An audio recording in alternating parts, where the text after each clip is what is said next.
3 शब्द जो जिंदगी बदलने की ताकत रखते हैं, और हर क्षेत्र में, यहाँ तो भक्ति का क्षेत्र बताया गया है, पर आप किसी भी क्षेत्र में जाइए, ये 3 शब्द आपकी जिंदगी बदल देंगे। पहला, श्रवण, सुनना। पर आजकल व्यक्ति सुनना नहीं चाहता, सबको बोलना है, सबको बोलना है। मुझे ऐसा लगता है भी ऐसा समय आ गया कि सिर्फ कथा में ही सुनते हैं, लेकिन सुनना शुरू करिए। तो ये 3 शब्द कौन कौन से? श्रवण, चिंतन, मनन, ये आपकी जिंदगी बदल सकते हैं। ग्रहण क्या करना है वो आपके ऊपर है। तो सबको सुनिए, कारण कि ज्ञानी को भी सुनो, मूर्ख को भी सुनो। ज्ञानी को सुनने से पता चलेगा क्या करना चाहिए, और मूर्ख को सुनने से पता चलेगा क्या नहीं करना चाहिए।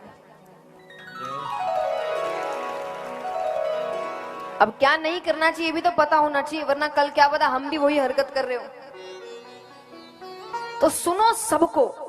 कोई कारण है ना कि 1 मुंह और 2 कान दिए गए हैं। मतलब भगवान आपको क्या बताना चाह रहे हैं? क्या बताने की कोशिश कर रहे हैं भगवान आपको? ज्यादा सुनो, कम बोलो। अगर उनको बुलवाना ज्यादा होता 2 मुंह दिए होते। तो भगवान ने बहुत सोच समझ के आपको बनाया है।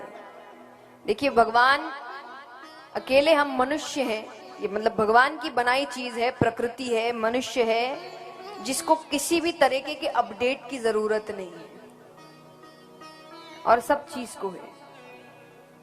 हर चीज, हर कंपनी बार बार अपडेट करती रहती है। जब तुमको इतना ही करना था, पहली बार में ही अच्छा बना लेते।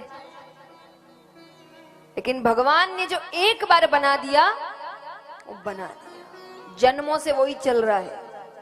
मनुष्य वैसा ही है, 2 हाथ, 2 पैर, 2 आंख, वैसा नहीं कि हर युग में अलग हो जा रहा है। एक बार बनाया और वही चल रहा है। तो सोच समझ के बनाया गया है। तो इसलिए सुनो ज्यादा। तो सुनना पहला है, श्रवण। ये हर जगह है, आप कहीं भी जाते आप सुनिए, तभी ज्ञान आपको मिलेगा। स्कूल में भी पढ़ रहे हैं तो सुनो, टीचर अगर कुछ बोल रही है और आप ध्यान इधर उधर देंगे तो आप समझ नहीं पाएंगे चीजें। कथा में भी आपको सुनना तो पड़ेगा। अब सुन तो लिया, कथा में भी सुन लिया, खड़े हुए, कपड़े झाड़े, घर चले गए, भूल गए, क्या फायदा? क्या फायदा ऐसा सुनने का? तो चिंतन क्या है कि जो सुना अब उसके बारे में चिंतन करिए। भगवान ने आपको दिमाग किसी कारण से दिया है। मैं हमेशा एक बात कहती हूं कि सनातन धर्म आपको आंख पर पट्टी बांधना नहीं सिखाता कि किसी पर भी आंख बंद करके विश्वास कर ले। बुद्धि दी गई है कि आप सोचें, प्रश्न करें, विचार करें, मेरे लिए क्या सही है, क्या गलत है, ये बात मेरी जिंदगी पर कैसे लागू होती है, कैसे मुझे इसको काम करवाना है। उसके लिए दिमाग दिया गया है ना? अगर आपको सिर्फ जो बताया जाए वही करना होता, दिमाग क्यों देते? फिर तो वही बात है कि जो व्यक्ति दिमाग से कमजोर होता है उसको हर चीज बतानी पड़ती है कि ऐसा करो, ये यहाँ रखो, क्योंकि वो दिमाग से थोड़ा कमजोर है। लेकिन अगर आपका दिमाग अच्छा, भगवान कह रहे दिमाग चलाओ, प्रश्न करो, जिज्ञासाएं रखो, तो प्रश्न करना गलत नहीं है। और गलत कैसे हो सकता है? एक बात बताइए,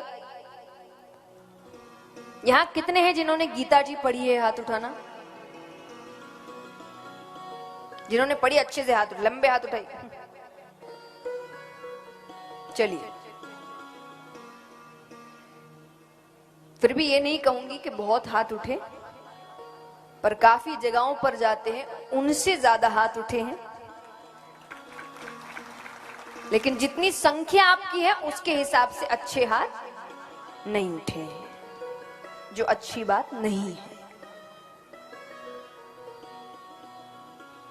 आज पहले ही दिन जब हमने बात की थी, रमन जी भी जब कह रहे थे, उन्होंने सबसे पहली बात यही, स्पीकर साहब भी आए थे, उन्होंने यही कहा था, खजाना हमारे ही पास है, हमने बंद करके अलमारी में रखा हुआ है। हम पढ़ नहीं रहे, हम सुन नहीं रहे, हम देख नहीं रहे, हम सीख नहीं रहे, पर असल में खजाना सारा आपके ही पास है, आपसे ही ले जाया जा रहा है। लेकिन आप अपनी चीजों पर ध्यान, व्यक्ति अपनी चीज पर ध्यान नहीं देता, उस पर हंसता है। लेकिन जब कोई और देश मान लो उस पर काम करेगा तो कहता हाँ बहुत अच्छा, अरे तुम्हारा ही था, तुमसे ही ज्ञान लिया गया है। लेकिन अपनी चीज पर ध्यान, तो सबसे पहली चीज मैं प्रार्थना करूंगी आपको, 7 दिन में अगर मेरी कोई भी बात अच्छी लगे, कथा अच्छी लगे, तो सबसे पहली चीज आप करें तो गीता जी पढ़िए, सभी से निवेदन है। चलिए पढ़ा नहीं है पर पता होगा कि उसके अंदर क्या है, क्या हो रहा है भगवान और अर्जुन के बीच संवाद। अर्जुन क्या कर रहे हैं? प्रश्न कर रहे हैं। किससे?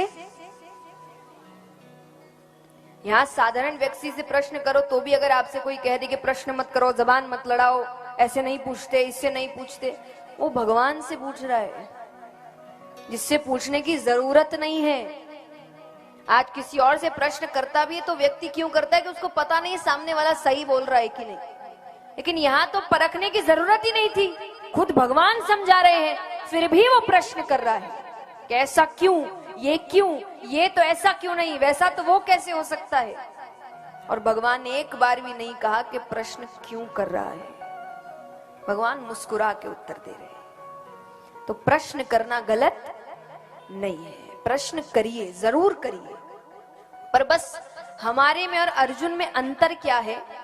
अर्जुन जब प्रश्न कर रहे हैं तो उनका उद्देश्य है कि मुझे सच जानना है, मुझे सीखना है। और हम जब प्रश्न करते हैं तो हमारा उद्देश्य होता है हमें सामने वाले को गलत साबित करना है, इसीलिए हम सच तक पहुंच नहीं पाते कभी, क्योंकि आपका ध्यान सच पर है ही नहीं।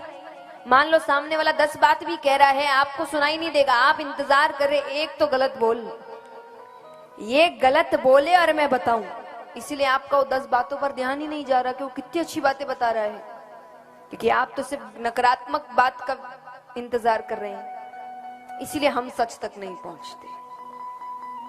तो प्रश्न करिए, पर किस उद्देश्य से? कि मुझे सच जानना है कि ऐसा क्यों हुआ, इसके पीछे कारण क्या है, और उसमें समय लगता है। भगवान को समझना इतना आसान होता तो हम भगवान नहीं बन गए होते। भगवान को समझना मुश्किल है, उसमें समय लगता है, तो वो धैर्य तो आपको रखना पड़ेगा।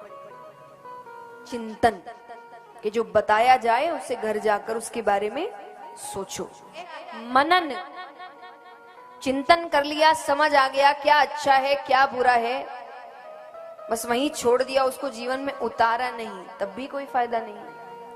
सच बोलना चाहिए, बोलना चाहिए, बोलना चाहिए, बोलने से कुछ नहीं होता, सच बोलना पड़ेगा। अच्छा काम करना चाहिए, करना चाहिए, कितना ही रट लो, कोई फायदा नहीं होने वाला जब तक अच्छे काम करोगे नहीं। तो मनन क्या है जीवन में? अब आप कथा में आ रहे हैं, इतनी बातें सुन रहे हैं, बहुत बातें अच्छी लग रही है, कुछ उतारेंगे नहीं तो बदलाव तो नहीं आएगा।